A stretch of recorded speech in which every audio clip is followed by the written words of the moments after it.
ओम शांति। आदरणीय दादाजी राजकुमार भाई दीदी जी,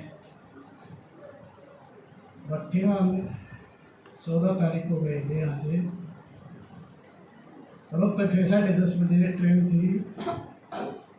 अगले दिन हम 12 बजे काबू रोड पहुँच गए। वहाँ बाबा की गाड़ी आई, गाड़ी में बैठ के हम शांतिवन पहुँच गए। शांतिवन में नंबर 3 गेट पर रजिस्ट्रेशन हुआ। उसके बाद बाबा की गाड़ी मिली श्याम मनमोहनी कम्प्लेक्स में। हमारे को मनमोहन कम्प्लेक्स के लिए गाड़ी मिली। वहाँ पे त्रिलोक भवन में। उसके बाद दोपहर का खाना खाया। दोबारा त्रिलोक भवन में गए। 6 बजे हमारा शाम को बताया कि डायमंड हॉल में भट्टी का उद्घाटन होगा। उससे पहले हम ऑडिटोरियम में चले गए। हमारे को पहले बताया था कि मनमोहनी बंधु ऑडिटोरियम में वहाँ पर है, लेकिन बाद में पता चला भट्टी वाले डायमंड हॉल में जाएंगे। उधर भी दूसरा प्रोग्राम था, 3-4 प्रोग्राम थे उस दिन उद्घाटन के। 6 बजे डायमंड हॉल में गए हम। वहाँ पे उद्घाटन हुआ। रतनमोहन दीदी आई, आशा दीदी, सारी दीदियाँ थी वहाँ पे। प्रोग्राम के बारे में बताया आपने। 16, 17, 18 3 दिन की भट्टी थी। पहले तो कई दिन की होती थी, अभी 3 ही दिन होते हैं। तो 2 घंटे प्रोग्राम चला। उसके बाद में सौगात मिली, दीदिया ने राखी दी। अगले दिन सवेरे से फिर प्रक्रिया चली हमारी। सुबह 3 बजे उठ जाते थे, कोई भाई तो 2:30 बजे भी उठ जाता था। 3 बजे, पौने 3 बजे उठ के 4 बजे हम डायमंड हॉल में योग के लिए चले जाते थे। 4 से पौने 5 बजे तक योग होता। उसके बाद वापस कमरे आ जाते। फिर 7 बजे से मुरली डायमंड हॉल में 7 से 8 मुरली सुन के 8 बजे के बाद ब्रेकफास्ट करके फिर हम सब्जी विभाग में चले जाते। वहाँ पर सारे भाई जाके सेवा करते। उसके बाद 10 बजे से फिर हमारी क्लास शुरू हो जाती। 1 बजे तक क्लास चलती। ऐसे हमारा रोज का प्रोग्राम रहा। शाम को फिर 4 बजे शुरू हो जाती थी, शाम को 8 बजे तक। 16, 17, 18 तक चली हमारी भट्टी। 18 तारीख को लास्ट वाले दिन निर्वेल भाई आए। जबकि उनका कोई प्रोग्राम नहीं था, दीदियों ने बुला लिया उनको। बोला भाइयों की भट्टी है, आपने आना पड़ेगा। निर्वेल भाई बता रहे थे। बोला मैंने मजबूर उठाना पड़ा। तो भाई कुमार भाई बोल रहे थे। बोला अनुभवी भाई, आज कुमार भाई नहीं बोला। उन्होंने बोला मैं ये शब्द नहीं बोलूँगा। बोला अनुभवी भाई और कुमार भाइयों की भट्टी है। तो उन्होंने अपनी शुरू से आखिर तक की दिनचर्या सुनाई, थोड़ी सुनाई, लेकिन उन्होंने फिर भी 1 घंटा 9 बजे तक क्लास चला दी। अपनी शुरू से जो बताई दादी मम्मा के साथ और बाबा के साथ पालना लेना हुए, उसके बारे में बताया। हमारे को बहुत अच्छा लगा। उन्होंने कैसे कैसे करके वहाँ यहाँ तक पहुँचे। तो 18-19 को हमारे 4-5 भाई, 19 को सवेरे खाली हो गए थे। 4-5 भाई थे जो वो ऊपर भी गए पांडव भवन गए। उसके हम तो 12 जने थे। हम 12 में से 4-5 भाई ठीक थे, बाकी बाबा ने आँख बना रखी थी सभी की। बाबा ने आँख बना के भी भेजा हमारे को अगली बार। तो बहुत ही अच्छा अनुभव रहा। खाना पीना बाबे के घर में इतना बढ़िया। अब की बार 15-16 हज़ार तकरीबन आत्माएँ थी। तीनों डाइनिंग हॉल खुले हुए थे, नीचे वाला भी, बीच वाला भी, ऊपर वाला भी। लेकिन बहुत खाने पीने का इतना बढ़िया बंदोबस्त। जो भाई बहन वहाँ नहीं गए हैं, जाके देखो, अपना नंबर लगा लो, जैसे वहाँ ऐसे पहुँच जाते जैसे स्वर्ग में पहुँच गए। बहुत ही अच्छा अनुभव हमारा। ओम शांति। मधुबन जाने का किसानों और दिनचर्या सुरेश भाई ने बता दी, तो दिनचर्या आप सबकी सेम थी, बाकी अनुभव अपना सुन। ओम शांति। मैं 14 अगस्त को मधुबन गया था। वहाँ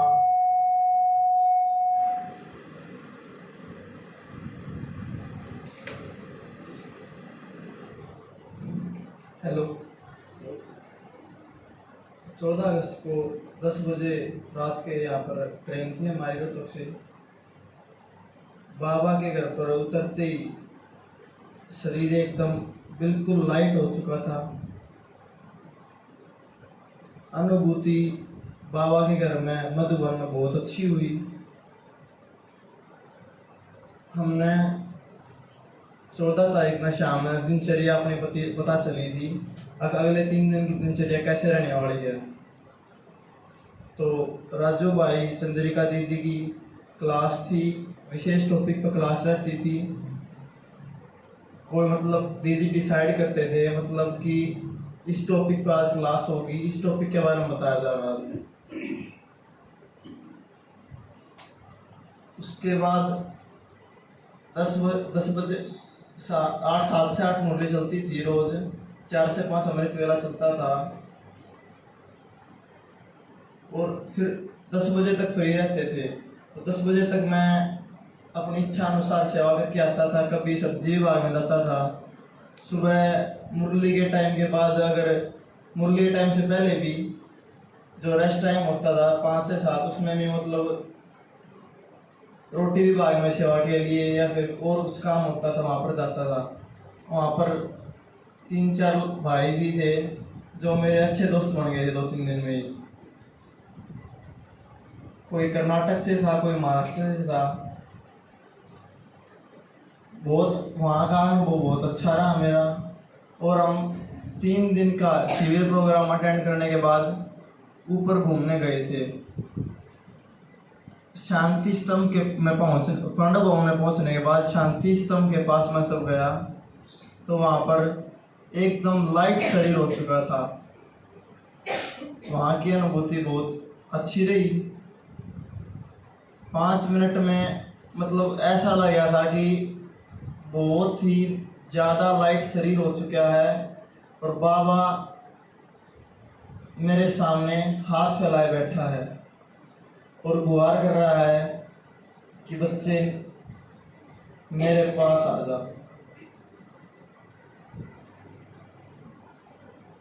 वहाँ का अनुभव बहुत अच्छा रहा। ओम शांति।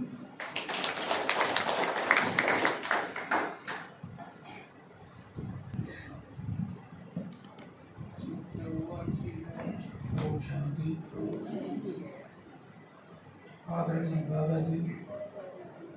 आदरणीय दादाजी, दीदी और भाई जी राजकुमार हमारे मॉनिटर थे, इनका धन्यवाद। आप सब अलौकिक आत्माओं का भी धन्यवाद। हम इस बार जब गए, वैसे तो मैं 2-3 बार जाके आया हूँ, लेकिन इस बार मैं वहाँ देखने कुछ नहीं था।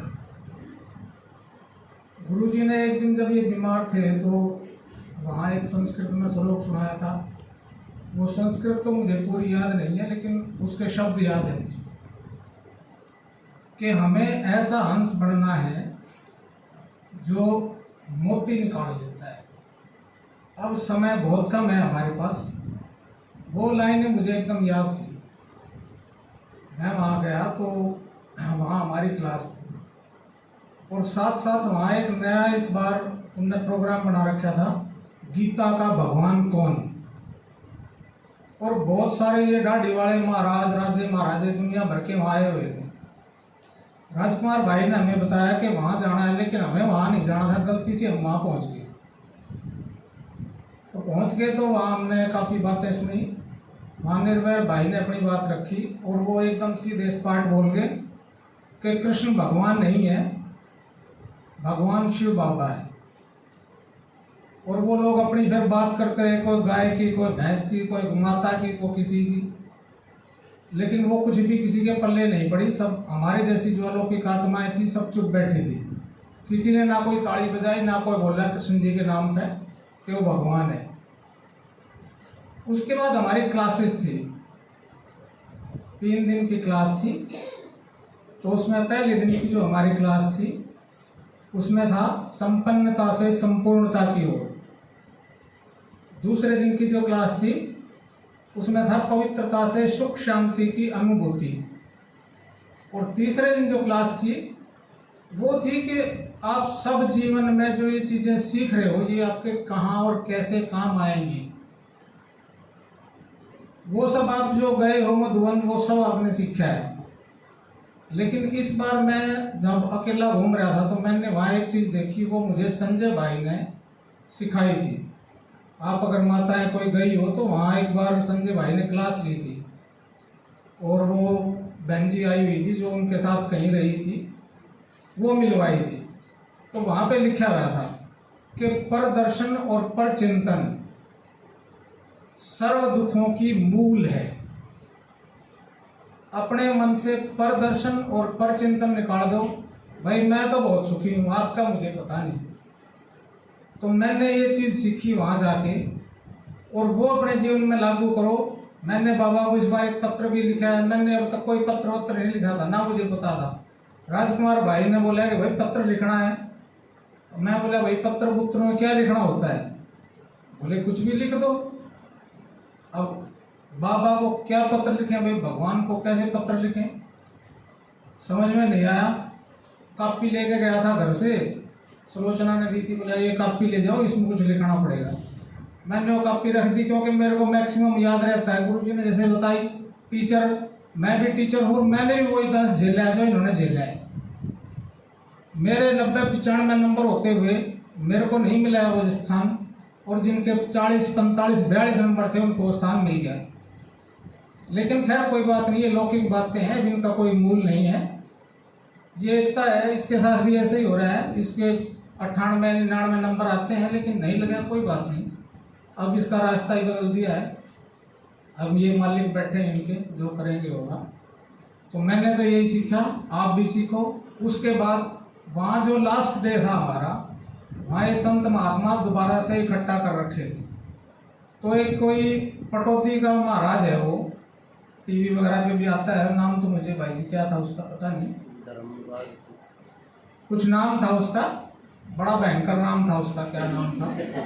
लेकिन उसने एक बात बताई चलते हुए, बोला भाई आप सब भाई बड़े सौभाग्यवान हो और अपने मन में ये 3 बात बैठा लो कि आबू के बाबू को काबू में कर लो, तुम्हारा बेड़ा पार हो जाएगा। आप सब भी इस लाइन को सुन लो, अपने मन में उतार लो, बेड़ा पार हो जाएगा। ओम शांति।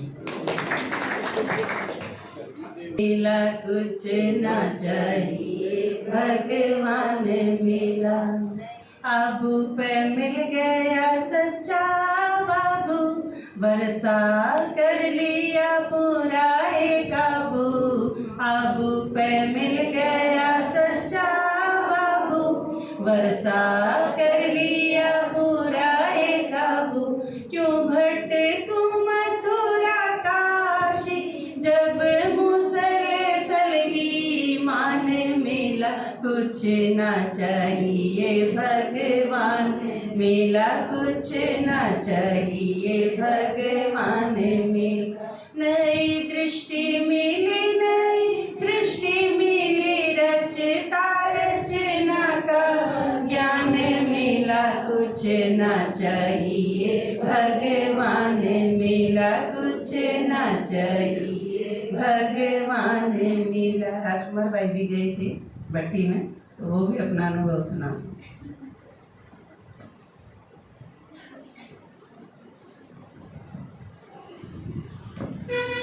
ओम शांति। देखो हम ट्रेन में गए तो उन्होंने किताब ले गए थे अपनी, ये गीता की किताब, और उस ट्रेन में कुरुक्षेत्र सेंटर के बहुत करीब 300 के आसपास भाई बहन थे। हाँ, तो हमने सेवा तो पहले ट्रेन में ही शुरू कर दी थी, क्योंकि 2 डिब्बे में थे हम। एक में ये कुमार थे, ये समझा रखे थे कलबाजी करनी, और वो किताब लेके अपने हरियाणा के थे, वो तो कुरुक्षेत्र का नहीं के सारे, और बहुत तो ऐसे थे जो जाने थे, पापा जी जाने थे। तो हमने अपने गीत शुरू कर दिए, रेल पकड़ ले आपू की। बड़ा अच्छा लगा हमने, बल्कि कई कई गीत गाए। एक बार इस डब्बा में फिर मैं इनके पास चला गया, उन्हें भी टोली बैठी थी, फिर मैं कहा भाई ये सुनो तुम। तो किताब ले गए थे वो तो सारी लगभग पूरे ट्रेन में हमारी पूरी हो ली थी, क्यों 5-5 ले गए थे बताओ। एक जने की डरी थी वो नाथवास का पंडित जी की, उसकी उड़ा फिर दी। तो बहुत बढ़िया रहा। कुमारा की भट्टी अलग चले अर्दी कॉन्फ्रेंस हाल में, और जो अनुभवी कुमार जिसमें कौन है निर्भर भाई, उनकी चले अर्दी डायमंड हाल में। तो बड़े हंसी खुशी में सब रहा करते, और बस एक आँख तो सबकी लाल होती चली गई। और राजवीर भाई जो है अपने झज्जर वाले, वो की ज़्यादा बीमारी पकड़ लेगा, और उनकी होती गई लाल। फिर अड़ोस पड़ोस में हम सारे बाबा नाक बना दी, डॉक्टर का दवाई डलवाते रहे 2-2 बार, पूरा काम भी किया था। तो पापा जी कहा रखा तो उस खोर में जाओ कहीं इसमें भट्टी में पाट के कितनी लाल हो गई। तो एक वाक्या की गोर और मिल गई। उसमें चांदी अपना टपका गिरवाया, कदे कैप्सूल, लेकिन कोई क्लास नहीं छोड़ी किसी ने। सवेरे अमृत वेला भी डायमंड हाल में करना, और फिर सारी क्लास भी करनी, और ऊपर भी घूम के आए। ये समझा दिए थे भाई आज ट्रेन है अपनी, कदे ऐसा ना हो एक माता कूदी थी तो हम भी कूद जाओ, और फिर उन्हें पहाड़ पर पहुँच जाएगा, सारे की रेल लगेगी। तो ये 3 मर्द और ऐसे थे जिनका थोड़ा डाउट था, और ये ठीक ठाक आगे समझाए हुए। और फिर बाबा का सारी देखो बहुत सारी कंस्ट्रक्शन चल रही उन्हें, बहुत काम होने लग रहे। जड़ा देखा उन्हें वो लगा रखे हैं खोदने वाली मशीन, तो ऐसा लग गया था कि ये जो विनाश के टाइम नज़दीक है, और उसकी तैयारी होने लगी। तो सब डायमंड हाल में भी आगे का पूरा हिस्सा कुछ काम चल रहा है, घर घर मशीन चलने जा उसे में क्लास खड़ा कर दे रहे। तो बाबा के घर में कई साल में गया था, इस पर तो मेरे ख्याल 4 साल हो गए थे। तो एक इच्छा थी देख के आऊँ दादी का लोग बड़े हैं जो, और मैं तो दादी जानकी का भी नहीं देखा था। हालांकि दादी प्रकाश मणि का जब अंतिम संस्कार हुआ तो मैं उधर ही था, लेकिन ये 2 दादी और जो गई इस टाइम पर नहीं था। तो वो सारा घूम घाम के देख के आए, व्यवस्था भी देखी और के चेंज हुई है। तो काफ़ी इस बार मैंने मधुबन में लगा कि जो क्वालिटी की आत्मा जो है ड्यूटी कर दी। एक बार मन बीच में गया था तो लगा था कि उन्हें थोड़ा गड़बड़ चल रही, पुरानी दुनिया के संस्कार दिखा कर देखते, और इस बार मैंने ठीक लगा।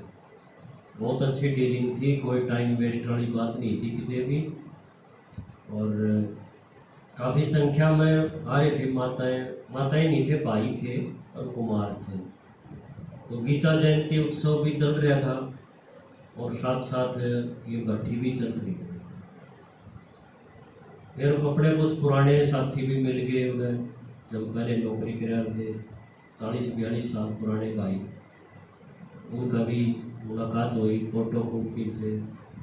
तो भट्टी की क्लासेस बहुत ही अच्छी क्लास थी। एक जो बाबा के बच्चे हैं रतन, उनका हमने सुना, राजू भाई का विशेष, सूरज भाई में भी काफ़ी हमने मेजोरिटी का लगी ज्ञान की। पहले भी बहुत अच्छा सुना आपने, लेकिन मैं अपना अनुभव बताऊं कि इस बार मन लग गया कि उनकी बात अंदर जाती है। और आखिर में निर्वेर भाई ने तो अपनी पूरी जीवन गाथा नेवी से शुरू करके वो छेड़ दी बड़े सीधे शब्दों में, एक कहानी के रूप में, जिस तरह बढ़िया का कहानी सुनाया अपने छोटे बच्चे कि फिर क्या कराया, फिर किस गए, उसके बाद क्या गया। तो इस तरह से उन्होंने बहुत ही साधारण शब्दों में और जो अंदर जो भगवान का प्रेम पैदा करने वाली बातें वो उन्होंने बहुत बढ़िया सुनाई। और आखिर तो फिर बाबा का बाय करके और एक एक चिट्ठी लिख के बाबा ने दिया कि बाबा अब तक की यात्रा ऐसी रही और आगे हमारा इस तरह का संकल्प है, पूरा करेंगे। तो सब भाइयों ने चिट्ठी भी लिखी है और बाबा के उसमें डाल के आए हैं बॉक्स में। और कुछ गुप्त दान भी भाइयों ने कराया बढ़िया, क्योंकि यज्ञ सेवा खातर भी तो चाहिए ना। तो भाइयों को पहले इसकी जो इच्छा है भाई बता दो, और सीधे अकाउंट्स ऑफिस में हम वो दान भी करके आए। और एक भाई ने तो कौन सा भोग है वो मर्जीवा, हाँ वो भी बोला मैं करके जाऊँगा। वो बयानी जीवा है मरा के भोग तो लगवा देखा क्या होगा जब परिवर्तन तो पता चलेगा ना, कहते फिर कड़ा हो गया अच्छा।